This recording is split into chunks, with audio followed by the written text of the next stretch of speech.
Goods and services. Tax, or GST, is like a big tax reform. It aims to simplify India's complex tax system.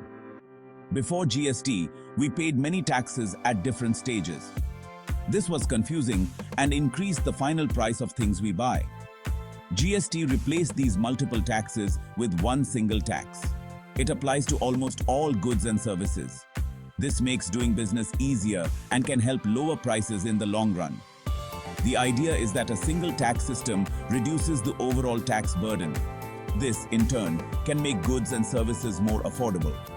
However, GST has different rates for different items. Some things are exempt, like essential food items. Fuel, for now, is also outside the GST system. Fuel prices are a touchy subject for everyone. We all feel the pinch when prices go up. But why are they so high in the first place? Crude oil, the raw material for petrol and diesel, is a global commodity. Its price fluctuates based on international supply and demand. However, a big chunk of what we pay at the pump is actually taxes. Both the central government and state governments levy taxes on fuel. These taxes form a significant portion of their revenue. This revenue is used for various government expenditures, from infrastructure development to social welfare schemes. The central government levies excise duty on petrol and diesel. State governments, on the other hand, impose value-added tax, or VAT. Both levels of government rely heavily on fuel tax revenue. This creates a tricky situation. Bringing fuel under GST would mean both central and state governments have to agree on a single tax rate. This is a major point of contention. States are wary of losing out on a significant source of income. They fear GST revenue sharing might not compensate for their losses. Section 4.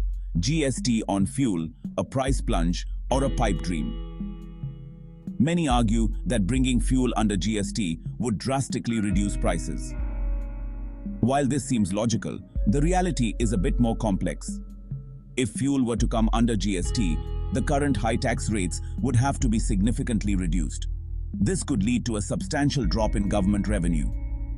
The government would then need to find alternative ways to make up for this revenue shortfall. This could mean increasing other taxes or cutting back on essential expenditures. Therefore, even if fuel were brought under GST, the ultimate impact on prices is debatable. It would depend on the chosen GST rate and how the government manages the revenue situation. Section 5. Fuel pricing across borders. Lessons and comparisons. Many countries have different mechanisms for fuel pricing. Some have high taxes, while others subsidize fuel costs. For instance, in some oil-producing nations, fuel prices are significantly lower due to government subsidies. However, these countries often have lower tax revenues and may struggle to fund public services.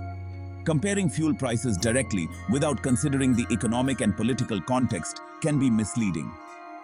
Each country's approach is shaped by its unique circumstances. The key takeaway is that there's no one-size-fits-all solution. India needs to find a balance that suits its economic and social needs. Section 6. The road ahead.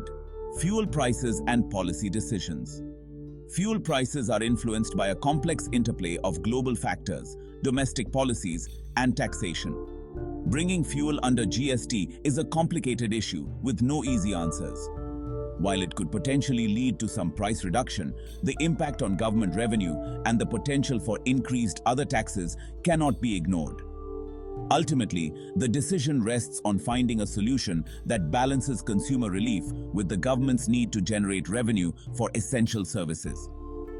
The government needs to carefully weigh all these factors before making any decisions about the future of fuel and GST.